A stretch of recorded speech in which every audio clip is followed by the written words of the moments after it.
वाले को मारना चाहता था, उसी के घर में भगवान ने अपने भक्त को भेज दिया, जिनका नाम हुआ भक्त प्रहलाद।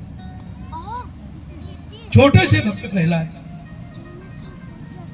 आंगन में खेलते, वहीं पर बोलते नारायण नारायण नारायण नारायण। भक्त प्रहलाद को उठाकर गोद में बिठाए हिरण्यकश्यप ने कहा, बेटा तो जब देखो जब नारायण नारायण करता है ना, इस सृष्टि का मालिक तेरा नारायण नहीं, तेरा पिता है। हमें ही अपना भगवान मानो। भक्त प्रहलाद ने कहा, पिताजी भगवान का मालिक, इस संसार का मालिक कोई हो सकता है तो मेरे गोविंद के अलावा कोई नहीं हो सकता, मेरी मानो, आप भी उन्हीं की भक्ति करो। भक्त प्रहलाद को समझाते समझाते समझाते समझाते जब हिरण्यकश्यप को हार गया और भक्त प्रहलाद ने भगवान का नाम नहीं छोड़ा, तो भगवान सुखदेव जी कहते भक्त प्रहलाद को संडामर्ग नाम के 2 दैत्य गुरु हुए, उनके गुरुकुल में भेजा। कहा जाओ ये नारायण नारायण जो कहता ना, इसे हमारी शक्ति का अनुभव कराओ। दोनों दैत्य गुरु लेकर के गए। वहां जहां भी गए ना, वहां आश्रम में भी सारे बच्चों को साथ में लेता है भक्त प्रहलाद, और वहीं पर भी नारायण नारायण नारायण नारायण करने लगा। दोनों दैत्य गुरु आए, कहा भाई तू तो मरेगा, साथ में हमको भी ले डूबेगा। भक्त प्रहलाद बोला, बोलो चिंता काहे को करते हो गुरु जी, भरोसा भगवान पर करो। जो भगवान का नाम जपता है ना, भगवान उसका बाल भी बांका नहीं होने देते। भक्त प्रहलाद ने वहां पर भी भगवान के भजन को नहीं छोड़ा। एक बार हिरण्यकश्यप को कुछ समय बीतने के बाद अपने पुत्र से मिलने के लिए गया और पुत्र को गोद बिठाकर कहा, बताओ बेटा तुमने इस आश्रम में क्या सीखा? तो भक्त प्रहलाद ने कह दिया, पिताजी भगवान को प्राप्त करने के लिए 9 मार्ग कहे गए। कितने? 9 मार्ग, 9दा भक्ति का उपदेश कर दिया। इन 9 मार्ग में से कोई सा भी पकड़ लो, निश्चित कल्याण हो जाएगा। भक्त प्रहलाद को गोद से उतारा और कहा, जाओ अपने गुरु जी को भेजना जरा। भक्त प्रहलाद ने जाकर कहा, गुरु जी आपको पिताजी बुला रहे। अब दोनों गुरुओं ने जैसे ही सुना ना पिताजी आ गए, तो थोड़ा थोड़ा काफर के पिताजी कब आए? भक्त प्रहलाद ने कहा और दोनों दैत्य गुरु दौड़ कर आए और हिरण्यकश्यप के सामने कहा, महाराज की जय हो। हिरण्यकश्यप को टास करके बोला, ये मेरे बेटा को क्या सिखा कर रखा है तुमने? 9दा भक्ति का उपदेश कर रहा है, नारायण नारायण जप रहा है। प्राणों की रक्षा चाहते हो तो मेरे बेटे को आप मेरी शक्ति का अनुभव कराओ। नारायण नारायण कहना बंद कर दो, क्या सिखा रखा है मेरे बेटा को? तो दोनों दैत्य गुरुओं ने हाथ जोड़कर कहा, भगवान आपके बेटा को न तो हमने सिखाया न आपने सिखाया, वो तो पहले से ही सीखा सिखाया है। हिरण्यकश्यप बोला, मतलब? बोले मतलब ये है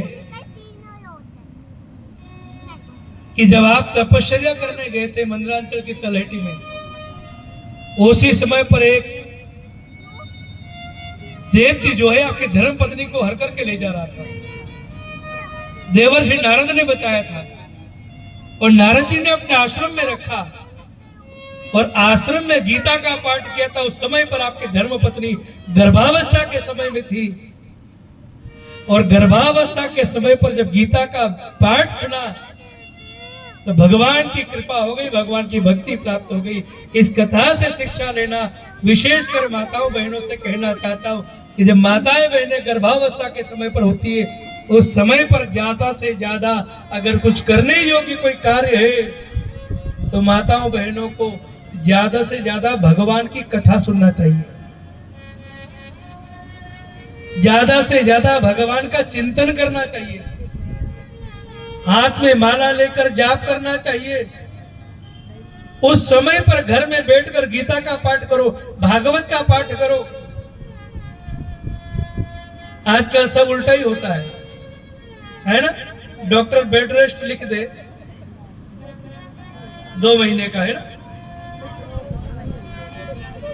जो भी बेड रेस्ट बहुए कहती सासू जी से थोड़ी मानेगी, लिख कर दे दो।